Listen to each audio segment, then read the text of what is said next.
Karma Spence of Dragonwise Solutions with this week's online presence tip of the week. I thought I would do something a little different this week because I'm at my mother's house and I wanted to make use of this beautiful backdrop that she has in her backyard. And I also wanted to do this because her question is this week's question. She asked me, how do I drive traffic to my website? That is actually a harder question to answer than you might believe because there are so many ways that you can drive traffic to your website. You see, one way is article marketing, which I talked about last week, but there are plenty of other ways. And the first step you need to do in order to drive traffic to your website is make your website ready to receive that traffic. Making your website ready and able to attract traffic to it is called search engine optimization, or SEO. But it is only one half of the picture, so it is called on-page SEO, which is basically on your website. And what you do is you make sure that it has content that would attract people who want what you have to offer. This is by making sure it is optimized for keywords or keyword phrases. These are the words or phrases that people will type into their search engine when they're looking for what you have to offer. Keywords or phrases are those words or phrases that people will type into their search engine to find what you have to offer.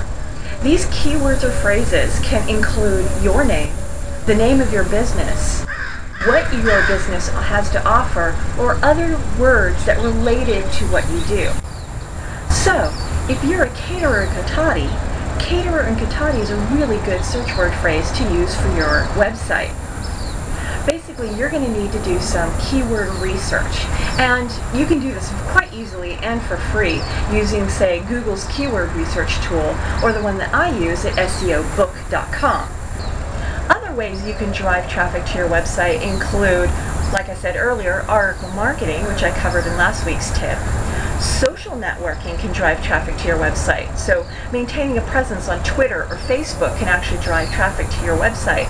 So can social bookmarking, participating in online forums, and guest blogging, putting press releases up on press release distribution sites. And there's just so many ways you can do it. You can even pay for traffic, for example, doing pay-per-click ads with Google or even Facebook. Ultimately, what you need to do when really deciding what your traffic generation strategy is step one. Who is your target market? How will your target market be searching for you? Where do they hang out?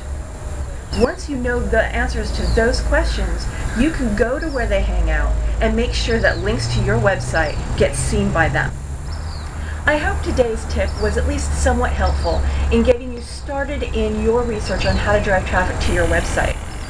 If you would like your question answered in a future online video tip of the week, please submit them like this.